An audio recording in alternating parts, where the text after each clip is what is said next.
시작하겠습니다. 하나님 아버지, 성지교회 성도들과 만남을 가지고 하나님의 말씀을 증거하고 또 들을 수 있게 해주셔서 감사를 드립니다. 성령 하나님께서 주관하셔서 각 사람의 심령을 진리로 인도하시는 귀한 시간이 되게 하여 주시옵소서. 특별히 예배위원회가 새롭게 시작하며 올 한 해를 주님께 맡겨드리고 예배를 통해서 교회가 새로워지는 귀한 한 해가 되기를 바라며 이 시간 은혜가 있기를 간절히 소망합니다. 말씀 증거하는 가운데 주님께서 인도하시기를 원하옵고 예수님의 이름으로 기도하옵나이다. 아멘. 네, 우리들은 다 아브라함처럼 믿음의 여정을 살아가는 사람들입니다. 아브라함이라는 사람의 이 성경의 기록에서 볼 수 있는 그의 삶은 굉장히 인간적인 측면에서도 우리가 볼 수 있어야 됩니다. 너무나 인간적인 사람이에요. 아브라함이 대단한 일을 했고 공자처럼 덕을 쌓았고 또 우리가 보기에 흠모할 만한 인격이 있어서 우리가 아브라함을 생각하는 것이 아니라 그가 믿음의 여정 속에서 많은 시련과 실패를 겪으면서 믿음을 지켰다는데 우리 성도들에게 의미가 있습니다. 아브라함의 삶을 돌아보면 아브라함을 불굴의 의지를 가진 사람, 굳건한 믿음의 사람, 이런 관점으로 보면 솔직히 말씀드려서 많은 것을 놓칠 수 있다고 생각을 합니다. 우리가 지금 시대에서 세속화되는 시대 속에서 믿음을 드러내지 못하는 이런 아픔 속에서 살아가는 모습, 우리의 부끄러움이기도 하지만 현실이 그렇지 않겠습니까? 그런 현실들을 저나 여러분이나 믿음이 온전치 못한 모습들, 불안한 상태를 우리가 다 가지고 있고 또 드러내기에도 부끄러운 면들이 있는데 아브라함도 동일한 사람입니다.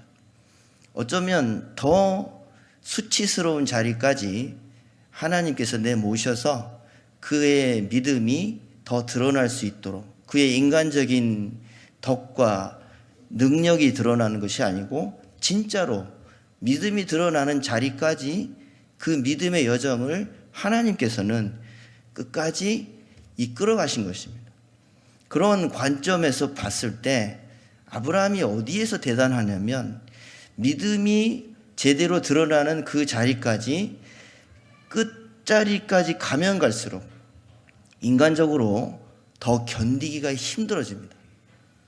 많은 분들이 신앙생활을 하시다가 너무 힘들어서 잠시 교회를 떠나실 수도 있고 또는 신앙생활에 이 그간에 받은 상처가 쌓여서 몸의 건강이 안 좋아질 수도 있고 다양한 이유와 문제들로 인해서 우리의 신앙생활은 장애물을 만나죠.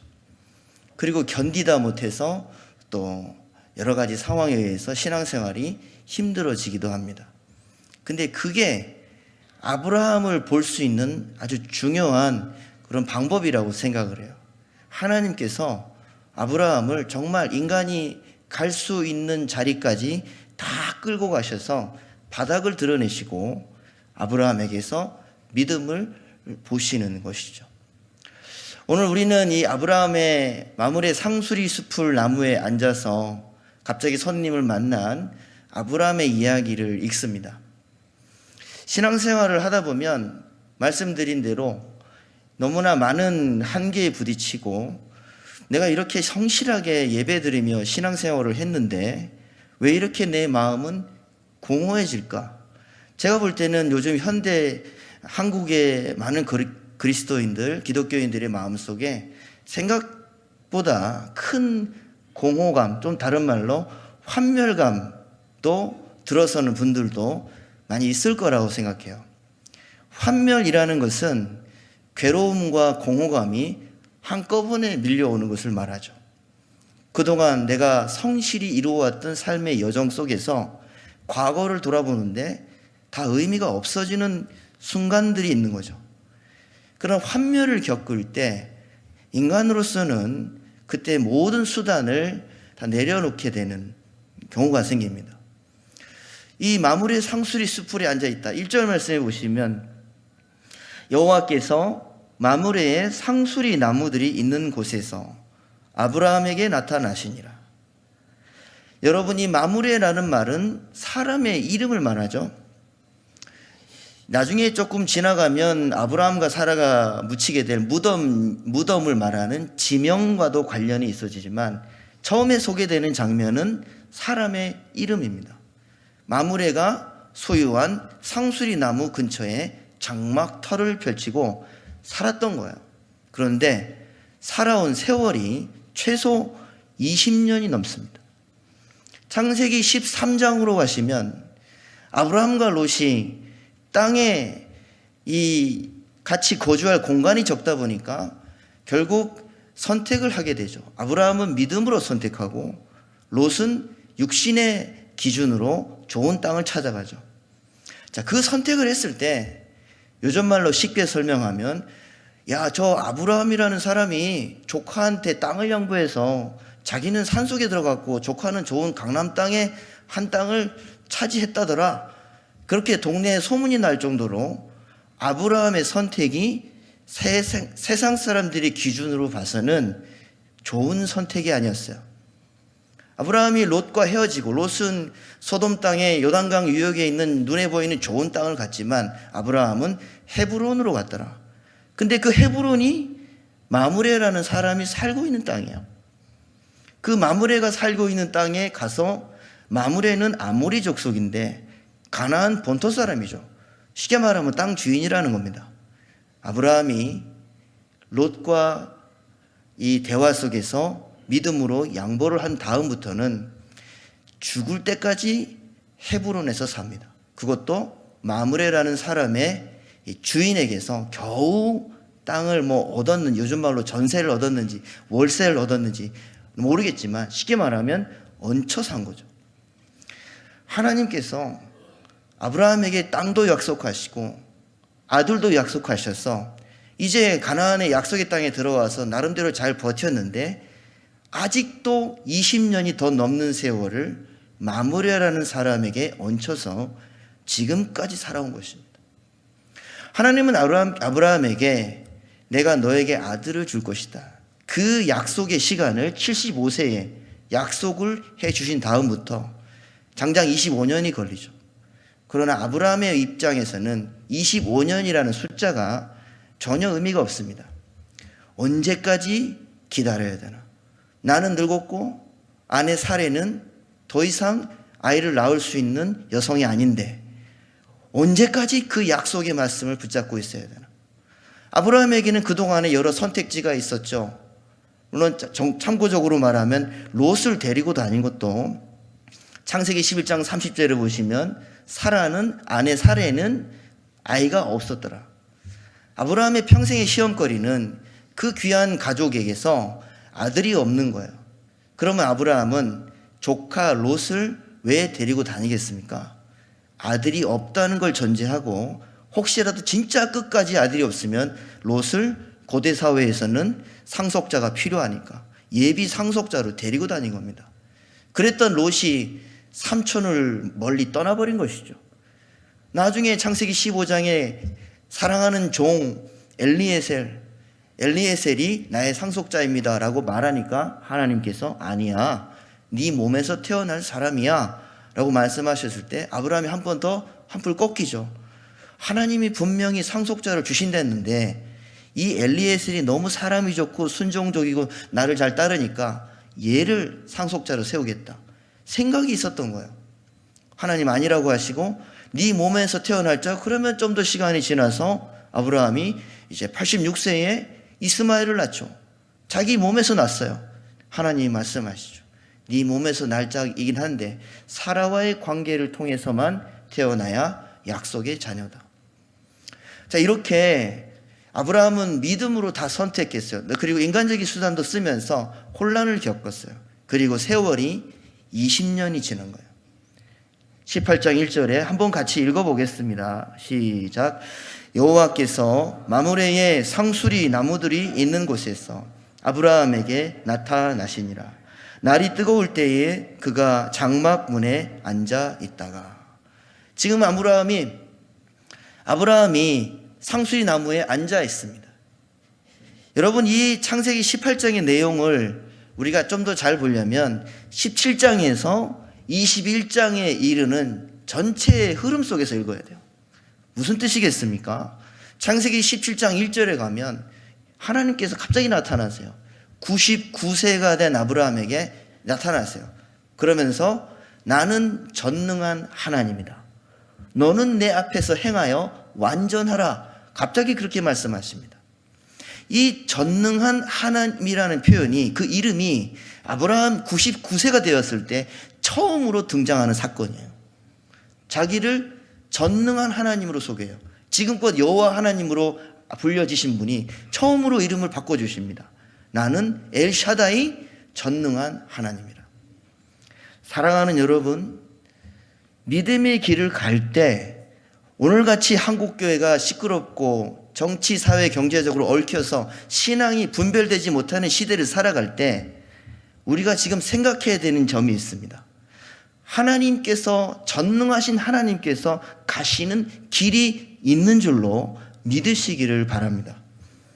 이 나라 대한민국 교회가 아무리 혼란스럽고 어려울지라도 과거에 영국의 복음주의자였던 로이드 존스 목사님이 은퇴하시고 나서, 로이드 존스 목사님이 1969년에 영국의 웨스트민스터 체플을 은퇴하시고 나서 한 1970년대를 살아가면서 영국의 기독교도 철저히 세속화됩니다. 흐름이 빨라지는 거예요. 그때 주변에 있던 후배 목사님들이 로이드 존스 목사님에게 어떡합니까? 영국의 기독교는 어떡합니까? 그랬을 때 눈 하나 깜짝 안 하고 로이드 존스 목사님이 그렇게 말했죠. 하나님의 전능하심과 그분의 일하심을 믿으십시오. 로이드 존스의 그 말 한마디는 영국 기독교 사회에 큰 울림을 줄 수밖에 없었어요. 왜? 평생 그 메시지를 전했던 위대한 설교자였기 때문에. 그러나 영국 기독교의 특수한 상황에서만 그게 맞아떨어지겠습니까? 하나님은 4,000년 전에 아브라함이나 지금 이 땅의 모든 그리스도인들을 향해서 동일하게 자신의 전능하심의 길을 가고 계시는 거예요. 다만 아브라함의 입장을 생각해 보시면 전능자의 길을 알 수가 없는 거예요. 인간은 인간일 뿐입니다. 우리가 하나님에 대해서 소교리 문답이나 교리를 배울 때 가장 먼저 하는 게 하나님의 속성이죠. 그리고 그 중에 하나가 하나님의 존재와 전능하심이죠. 근데 그 하나님의 전능하심이 세례 교육 받을 때 가장 기초적으로 배우는 교리이지만 사실상은 신앙생활이 가장 한계에 부딪힐 때 우리가 붙들어야 하는 믿음입니다. 지금 아브라함이 99세가 되어서 더 이상 못 기다린다기보다는 기다림 자체를 포기했다고도 봐야 되는 상황입니다. 환멸이 찾아오는 거예요. 제임스 에드워즈라고 하는 분이 틈입하시는 하나님이라는 책에서 이 부분을 환멸이라고 말해요. 아브라함은 지금 모든 것으로부터, 왜? 할 수 있는 수단을 다 써봤고 이제 세월은 지나버렸고 자신도 늙었고 사라의 경수는 끊어졌고 내가 자식을 어떻게 본단 말인가. 그러한 모든 생각이 한꺼번에 밀려오면서 이제 마므레라는 사람이, 그래도 그 사람이 인심이 좋아서 나에게 땅도 주고 집터도 주었지만 결국 내 땅이 아니고 그 땅에서 20년 넘게 여기까지 살아왔는데 지금 딱 되돌아보면 내가 왜 그 갈대아 우르를 떠나왔을까 라는 후회도와 더불어서 환멸이 찾아오는 거죠. 인간의 신앙은 연약한 것입니다. 그러나 우리가 여러분 로마서에서도 보듯이 이신칭의 신앙에서 핵심은 그 신앙을 의롭다고 하시는 하나님이 핵심이지 우리의 믿음이 좋냐 나쁘냐를 말하는 게 아니에요. 아브라함도 얼마든지 불안한 상태에서 믿음을 겨우 유지했습니다. 본래 인간이 그런 거예요. 저분은 믿음이 좋으신 분이에요. 사실 그 말 잘 믿지 마십시오. 인간은 환경이 닥치면, 하나님이 한 번 또 크게 치시면 잘못해서 치는 게 아니라 인간의 삶에 굴곡진 여러 가지 상황들이 닥쳐왔을 때 그 믿음은 장담할 수 없는 겁니다. 인간이기 때문에 그런 거예요. 그런데 로마서에서 말하는 그 이신칭의를 전부 다 아브라함을 중심으로 소개하잖아요. 근데 그 아브라함의 믿음이 잘 들여다보시면 그의 믿음이 대단한 것이 아니라 그냥 믿음이 있었다는 겁니다. 아들이 생기지 않는 그 기나긴 25년의 세월을 지나오면서도 믿음이 막 없는 것 같기도 하고 있는 것 같은 불안함 속에서 그 광야 마므레 상수리에서 살았던 것이에요. 마므레 상수리가 있었던 지역은 헤브론 지역인데 예루살렘에서 남쪽으로 4-50km 내려가면 있는 지역이 헤브론 지역입니다. 그 땅의 강수량은 연 강수량 700mm가 안 돼요. 좋게 말해서 700mm가 안 되죠. 500mm도 안 돼요. 다시 말하면 한국 강수량이 그보다는 2-3배가 많아요. 헤브론에서 살았다는 말은 우리는 편의점 가면 물을 먹을 수 있지만 아브라함은 매일 물 걱정해야 돼요. 매일 물 걱정해야 되고 오늘 본문 말씀에 날이 뜨거울 때에 장막문에 앉아있다. 하염없이 초라하게 앉아있는 아브라함의 모습을 떠올려 보셨으면 좋겠습니다. 모든 것이 아무것도 이루어지지 않았음을 느끼는 순간인 것이죠. 우리의 신앙생활 속에 그런 지점이 있다는 것이죠. 그렇게 물을 걱정해야 되는 그 시절에 아브라함이 어떻게 생각했을까요? 중간 기착지였던 하란 땅, 이 유프라테스 강 바로 지류가 있어서 물이 많은 곳이에요. 그리고 본래 고향이었던 갈대아 우르, 메소포타미아라는 말이 두 강 사이에서라는 말인데 두 강 사이에 가장 잘 자리를 잡아서 항상 비옥한 땅이 있고 그래서 큰 도시를 지어도 될 만큼의 멋진 도시가 있는 게 갈대아 우르, 아브라함의 고향이었죠. 지난 날을 생각해 보니까 내가 왜 떠나왔을까? 이런 생각들이 한꺼번에 밀려오면서 아브라함의 마음속에 환멸을 가져다 주는 것이죠. 사랑하는 여러분, 믿음은 우리가 믿음이 좋고 나쁘고를 따지는 게 아니라 그 믿음 자체를 하나님께서 의롭다고 여기는 것이 그것만이 중요한 것입니다. 여러분이 이 자리에서 하나님을 예배하고 믿을 때 그 모든 믿음은 내가 준비를 잘했고 내가 상태가 좋고 내가 그동안 컨디션이 좋고 모든 조건이 맞추어져서 그 예배를 하나님이 받으시는 것이 아니라는 것이죠. 오늘 한 주간을 살면서 내가 새벽기도도 잘 못 나오고 어떤 일이 있어서 육신적으로도 지쳐버렸고 마음도 직장 동료와 싸우고 다퉈서 갈기갈기 찢어진 상태에서 예배의 자리에 왔을 때 그 사람 마음속에도 믿음이 있을 수 있습니다. 하나님은 우리의 조건과 환경 속에서 다양한 좋은 일이건 나쁜 일이건 바울이 말한 것처럼 내게 능력 주시는 자 안에서 내가 모든 것을 살 수 있느니라 라는 말은 내가 궁핍할 때도 내가 잘 살고 풍족할 때에도 나의 믿음을 유지할 수 있는 삶을 배웠다는 뜻입니다. 사랑하는 성도 여러분, 여러분의 믿음 이 자리에 와서 앉아 있어서 예수 그리스도의 속죄하심과 그 부활하심을 통해 모든 죄가 사해져서 그 하나님을 향해 오직 그 믿음으로만 나아가게 하시는 자리에 있음에 대해서 깨달으시고 감사하시기를 주님의 이름으로 축원합니다. 지금 아브라함은 다 모든 것이 잊어버려지는 거예요. 그런데 1절의 상황에서는 그렇습니다. 1절의 상황에서는 아까 말씀드린 대로 1절의 상황, 초라한 상황은 말씀드린 대로 17장 1절에서 전능자 하나님이 99세에 나타나셔서 이삭이 태어나기까지 1년의 시간이 남았는데 지금 아브라함은 더 큰 어려움에 겪게 됩니다. 마므레 상수리 나무에 앉아서 초라해지는 자신의 모습도 보지만 곧 있으면 소돔성이 멸망하는 사건도 보게 되고 롯을 구하기 위해 중보기도 하는 사건도 일어나게 되고 나중에는 이 아브라함이 이 헤브론 땅을 떠나버려요. 약속의 땅 가나안을 떠나서 블레셋 사람들이 사는 그랄 땅으로 떠나버립니다. 저는 충분히 이해가 돼요. 충분히 살 만큼 살았으니까. 그런데 곧 며칠 몇 개월만 지나면 약속의 자녀가 태어날 텐데 아브라함은 거기에 대해서 전혀 느낌이 없는 거예요. 자신의 마음이 무너졌기 때문에. 그래서 창세기 20장에 가시면 아브라함이 이제 곧 있으면 하나님의 입장에서는 이삭이 태어나지만 아브라함은 그 약속의 땅을 떠나서 블레셋 사람들 틈 속에서 또 얼마 동안 살게 됩니다.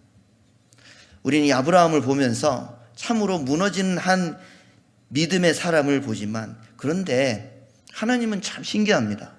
뜻하지 않은 상황 속에서 답을 주시고 길을 열어주십니다. 2절에 보시면 갑자기 이런 상황이 등장합니다. 눈을 들어본 즉 사람 셋이 맞은편에 서 있는지라. 그가 그들을 보자 곧 장막문에 달려나가 영접하며 몸을 땅에 굽혀. 2절부터 8절까지의 내용을 보시면 갑자기 아브라함이 중동 땅에서 헤브론 땅에서 멀리 바라보면 땅이 평평하기 때문에 한참 멀리에서 오는 사람을 볼 수가 있는 거예요. 근데 지금 그 아브라함이 눈앞에 세 사람이 와 있는데 전혀 느끼지 못했어요. 그건 아브라함의 마음이 지금 굉장히 어둡다는 뜻이에요. 갑자기 눈앞에 세 사람이 등장하니까 중동 같은 지역에서 낯선 이를 만났을 때 둘 중 하나죠. 나를 공격하든지 손님이든지. 근데 아브라함은 갑자기 정신이 번쩍 들어서 지금까지 마음속에 수심이 가득했던 그가 그걸 다 잊어버리면서 세 사람을 갑자기 빨리 움직여서 음식도 준비하고, 사라한테 찾아가서 이거 준비해라, 종들한테 찾아가서 송아지 고기 준비해라, 갑자기 이것저것 준비하면서 나름대로 빠르게 준비해서 좋은 식사 자리를 만들었습니다. 그리고 이 세 사람이 식사를 다 할 때까지 아브라함이 옆에 서 있습니다.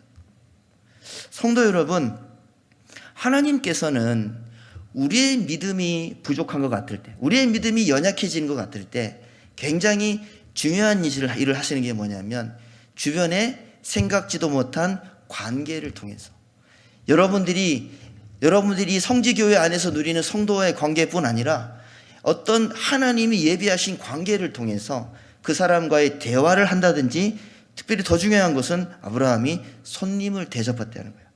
낯선 사람을 대접했다는 거예요. 이것은 여러분, 단순히 여러분 시간이 있을 때 또 항상 준비하셔서 손님을 잘 대접하시고, 그리고 또 하나님의 은혜 가운데에서 또 이렇게 친구들과 성도들과 교제를 잘 나누시고, 그런 것도 중요하죠. 근데 아브라함은 지금 뭘 하고 있냐면, 구원받은 성도답게 뜻하지 않은 손님을 정말로 극진히 대접한 거예요. 이거는 마태복음 25장에 보시면은 예수님께서 이렇게 말씀하시죠. 양과 염소를 비유하면서 내가 굶주렸을 때, 내가 목말랐을 때, 내가 감옥에 있었을 때 너는 나를 찾아왔느니라 고 하면서 그 사람을 구원받은 자로 하나님께서 그렇게 최후의 심판 때 심판하지 않으시는 그 비유를 얘기하지 않습니까? 이건 뭐를 말하냐면, 우리가 믿음의 싸움을 쭉 살아나가는 동안 아브라함도 자기가 무슨 일을 하는지도 모른 채 나그네를 대접할 수 있는 상황으로 하나님의 인도하심을 받은 거예요. 우리는 우리가 잘해서 손님을 잘 대접한다고 생각하고 그럴 가능성이 높은 사람들입니다. 그리고 그렇게 해서라도 손님을 대접을 잘 해야 되겠죠. 그러나 정말 중요한 것은 우리가 신약 성경에서 특별히 중요한 게 나그네를 대접하는 게 성도의 특징이다. 그리스도인의 가장 큰 특징, 초기 1세기, 2세기, 3세기 초대교회의 특징을 보면 나그네를 대접하는 문화는 기독교 때문에 발전한 것입니다. 믿음이 있는 사람들이 하나님을 잘 예배하고 믿음의 생활을 살아나가다 보니까 나그네를 대접할 수 있는 그런 영적인 준비들이 어느 틈엔가 되는 것이죠.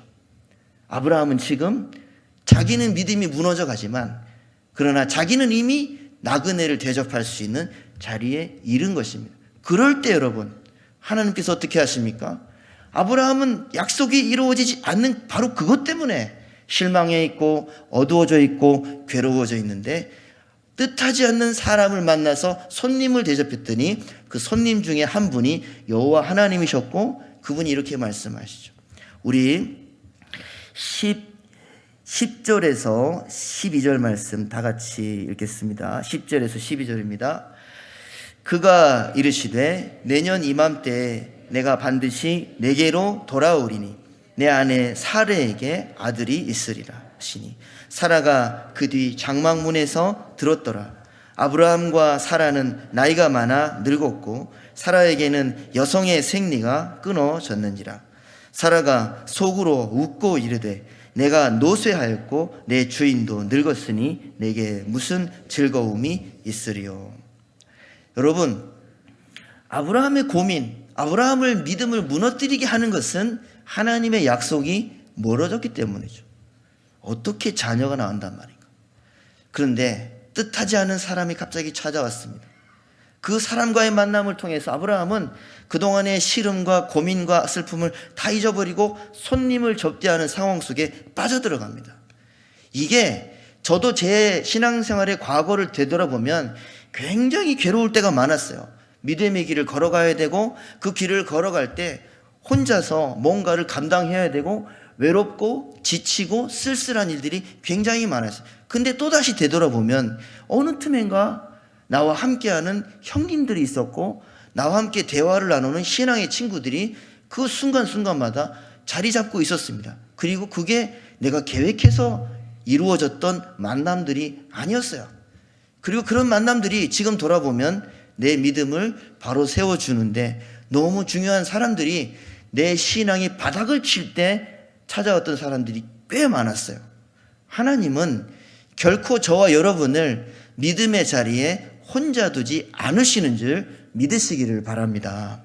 올해 2026년 예배위원회를 통해서 하나님께서 여러분들을 또 예배의 자리로 세워나가며 봉사하고 섬기실 때 분명히 하나님께서 우리의 믿음을 연단하시겠죠. 그러나 그 과정 속에서 하나님은 우리의 믿음이라는 그릇 안에 하나님의 뜻이 이루어지는 자리로 반드시 인도하시는 것입니다. 오늘 말씀에 방금 읽으신 말씀에 갑자기 손님을 잘 대접했더니 그 중에 한 분이 하나님이셨는데 사람의 모양으로 입고 오신 하나님이셨는데 여호와 하나님이 장막 뒤에 있는 사라에게 들으라는 식으로 내년 이맘때에 너에게 아들이 있으리라.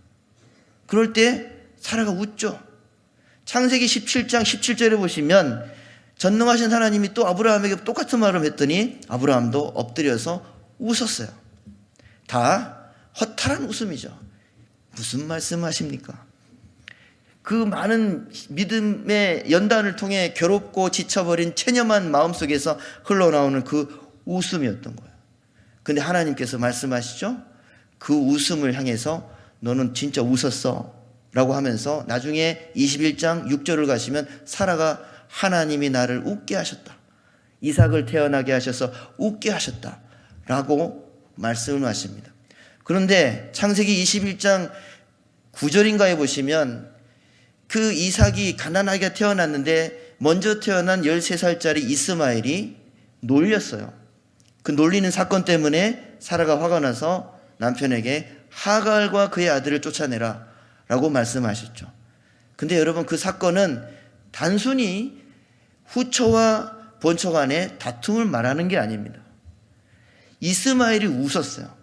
그리고 이스마엘이 창세기 28장 8절에서 이삭을 놀렸다고 했을 때 그 놀렸다는 말은 정확히 말하면 웃었다는 뜻입니다. 이 모든 게 1년을 남겨놓고 이 일을 진행시켜가는 과정에서 하나님이 웃음이라는 걸 가지고 자신의 약속을 실현시켜 주는 거예요. 아브라함도 허탈해서 웃죠. 사라도 허탈해서 웃죠. 근데 그게 불신의 믿음인 거예요. 불신의 웃음인 거예요. 저나 여러분이나 그런 적이 많았을 겁니다. 신앙생활을 잘하는데 열심히 기도 생활하는데 잘 되지 않아요. 내 뜻대로 되지 않아요. 그러다 보면 지치고 지쳐서 허탈한 웃음이 나올 때 또는 체념이 나올 때 다 불신의 반응이겠죠.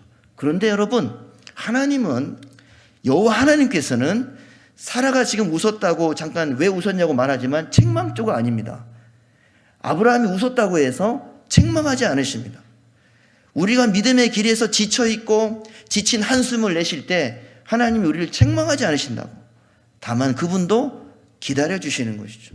반면에 이스마엘은 웃으면서 이삭을 놀렸어요. 하나님 뭐라고 하십니까? 이스마엘을 내보내라. 비웃은 거예요.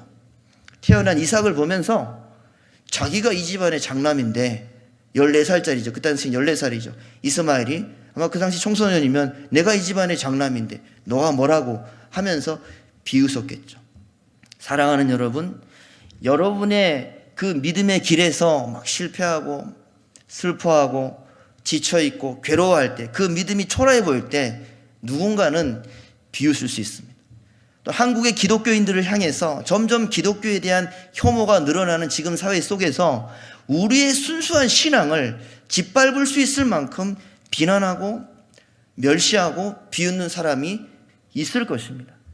그러나 하나님은 반드시 그들과는 선을 그으십니다. 왜? 그건 믿음이 아니기 때문에. 저는 이렇게 말해요. 저희 교회 성도들에게도 이렇게 말했어요. 여러분이 비웃음을 받는 자리에 있을지언정 비웃음을 하는 자리에는 계시지 마십시오. 왜? 믿음은 어차피 누군가로부터 도전을 받습니다. 좋은 말로 도전을 받는 것이죠. 그러나 그 도전을 받고 그리고 멸시와 조롱을 당할지라도, 그래서 지쳐있고 아브라함처럼 환멸 속에 들어갈지라도 하나님은 어떻게 보십니까? 그 환멸 속에 있는 그 믿음 자체를 보시는 것이죠. 그리고 그 믿음 자체가 있기 때문에 저는 이 성지교회가 장로님께 목사님께 물어봤더니 거룩한 뜻이라고 하더라고요. 거룩한 땅인 줄 알았는데 참 좋은 뜻으로 교회 이름이 세워지셨다고. 거룩한 그 뜻이 바로 이 예배하는 자리에서 연약하고 도전받고 고통을 당할 수 있는 우리의 연약한 믿음이지만 그 믿음이 있는 자리에서 하나님이 뜻을 이루신다는 사실을 발견하시고 올 한 해도 주 안에서 그 뜻을 통해 하나님께 영광을 돌리시는 저와 여러분 되시기를 주님의 이름으로 축원합니다. 하나님 아버지, 아브라함이 인생을 살면서 너무나 많은 믿음의 시련과 고통을 당했습니다. 우리들도 동일하게 겪을 수 있고 당할 수 있는 믿음의 연단이고 고통일 것입니다. 지금 이 자리에도 그 믿음이라는 문제 앞에 넘어져 있고 스스로를 초라하고 부끄럽게 여기는 성도가 있다면 그 상황에 매몰되지 말게 하여 주시옵시고 살아계신 하나님을 향한 믿음이 있음을 알게 하셔서 하나님께서 그 심령에게서 영광을 받아 주시옵소서. 올 한해 예배위원회를 통해서 추진하는 이 예배가 오직 하나님의 뜻이 이루어지고 성도들의 믿음은 더 굳세어지는 성지교회가 되게 하여 주시옵소서. 예수님의 이름으로 기도하옵나이다. 아멘.